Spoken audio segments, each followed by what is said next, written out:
Deck 12, sickbay. We're with an organization called the Pan-Galactic Federation, and come from far away in the sky. If we hadn't already experienced what we have with you, I'd say you're telling the biggest whopper ever. When you look up at the sky, you can see a lot of lights, right? Well, we're from one of those astral lights, as is Kronos, albeit a different one. To people far, far away, your home is also an astral light. And we have termed your particular orb of light Fey Creed 4. The Pan-Galactic Federation and Kronos signed a charter that forbids either party from entering the other's territory or the neutral zone between them. And they broke it. We obtained information stating that Kronos was clandestinely operating on Fey Creed 4. And when we came to investigate, well, you know. I understand that you guys and Kronos are enemies, but you mind explaining what all this has to do with Xillia? Little Miss Starlight was living in that laboratory of theirs. Xillia is most likely a living test subject for some of Kronos' experiments. And? Sorry. That was uncalled for. A test subject? All for the sake of creating signets. This is now far beyond the realm of simply trying to reunite a young runaway girl with her parents.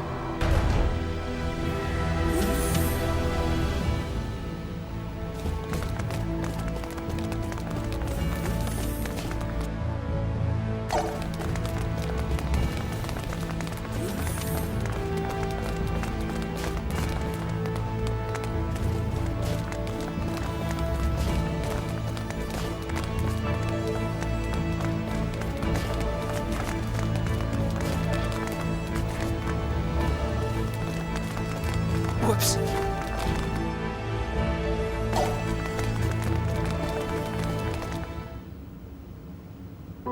Mickey!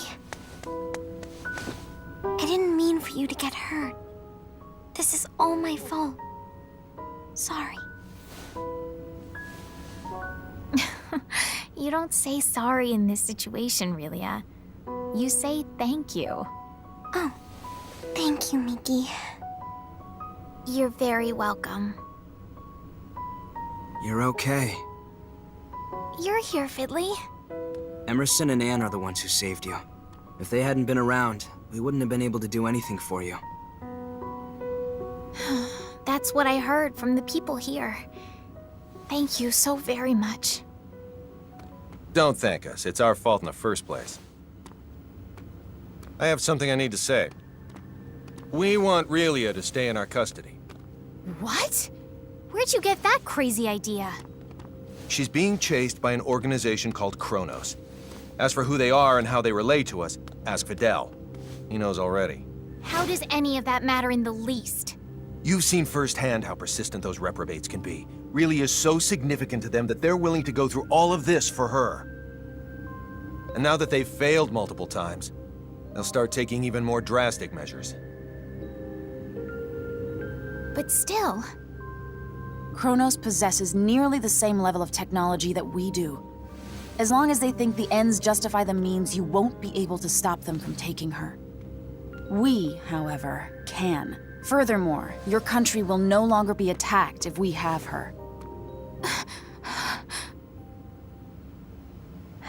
I want to stay here. Xillia? Promise you'll take care of her? With all my heart. Then I leave her in your charge. Let's get you home.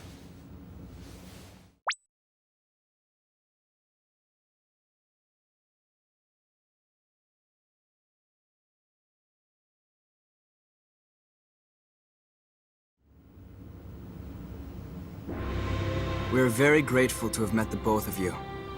We owe you a debt of gratitude. Just wait until my technological discoveries surpass even yours. Please see that no harm comes to Xillia. We will. You take care down there. All the best. Xillia, you take care of yourself. Mickey. Grab happiness by the horn. Fidel. Bye-bye, Xillia. So long. Toodaloo! Mickey. Fidel!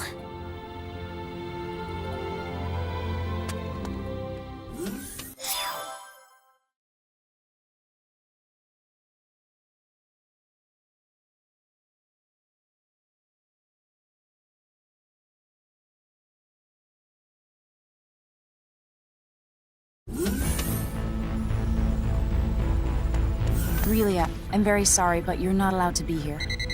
Captain, our sensors have detected abnormal energy disturbances. The possibility that they're caused by mechanical activity, as opposed to a natural phenomenon, is 87.32%. What do you make of it? My guess is Chronos' cloaking technology. Use impulse engines to change our trajectory. Enable our shields as well. We're going on red alert. Engine output reduced by half. Modifying course. Now raising shields to 80% Omni. We're currently at 30%, sir. Everyone assume battle stations.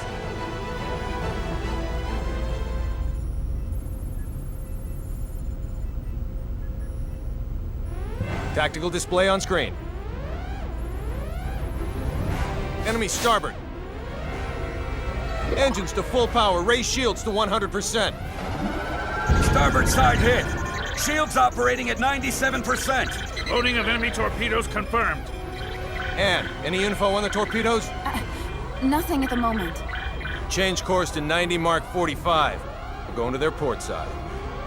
Current speed at 0.87. We're approximately 3 minutes from Fay Creed 5. The enemy has launched 8 torpedoes our way, all proceeding at course 360. Another 8 torpedoes incoming. Following course 50, Mark 270. Employing Hadean tactics, I see. Looks like someone in Kronos knows his way around a Starfleet battle. Enemy phase cannon fire has been detected. Phase cannon beam impact 135 degrees to starboard. Shields now at 94%. Oh, crap. All right, we're gonna have to let a couple of torpedoes through.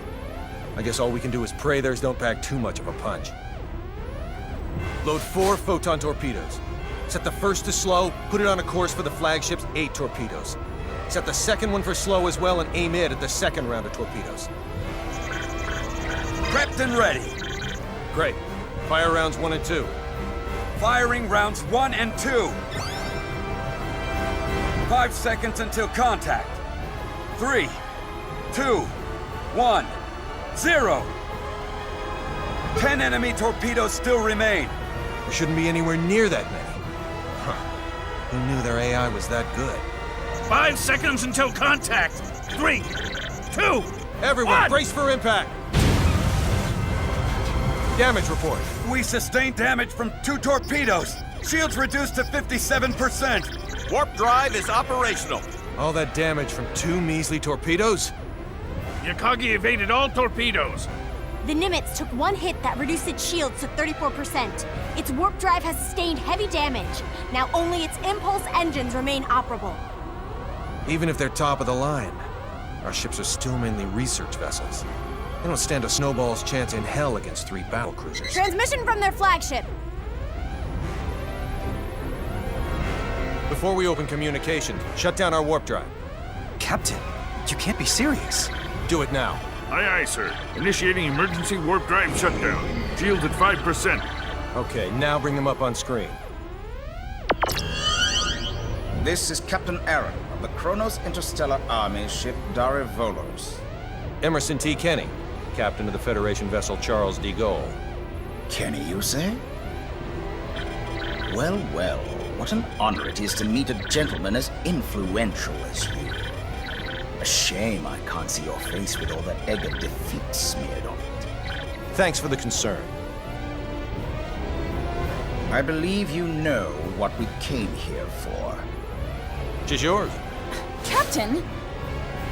But in return, I'd like a favor. What's that? The warp drives of this and another of our ships took a great deal of damage.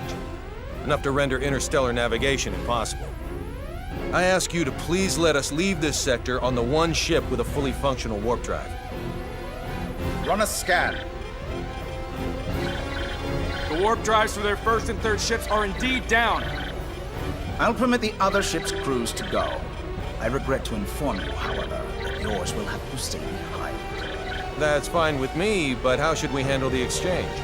Your crew will transport over to my ship, starting with you. Then we'll start moving within transport range of your vessel. Fret not, for we shall do the moving. All you need do is lower your shields and wait until we are in range and contact you again. Don't pull anything funny in the meantime. How far away is the enemy from us? We are approximately 0.34 AU away from the Deravolos, sir.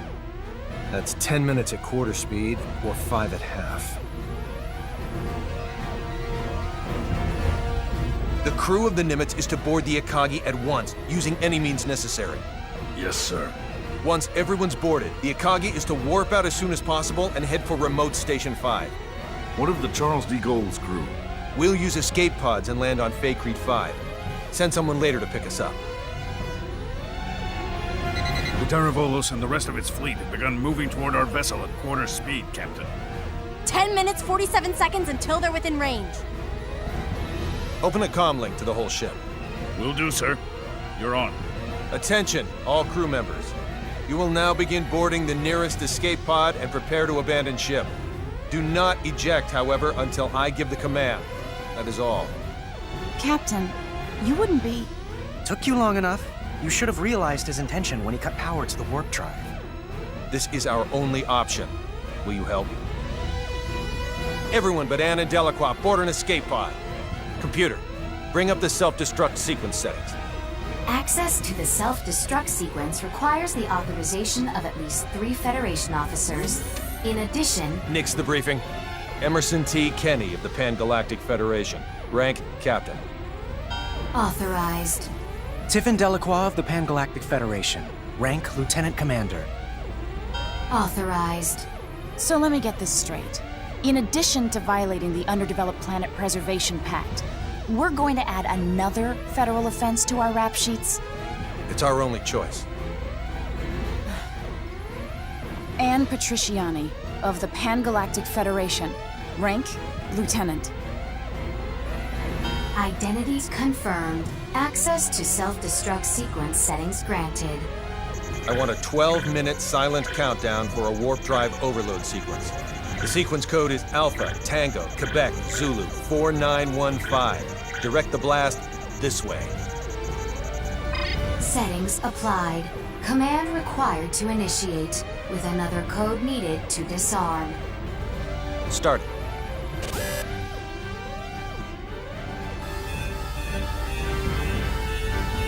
Delacroix, get to an escape pod. Anne, get little Miss Starlight and come with me. Yes, sir.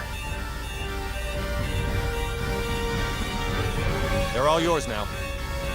May the goddess of victory smile upon us.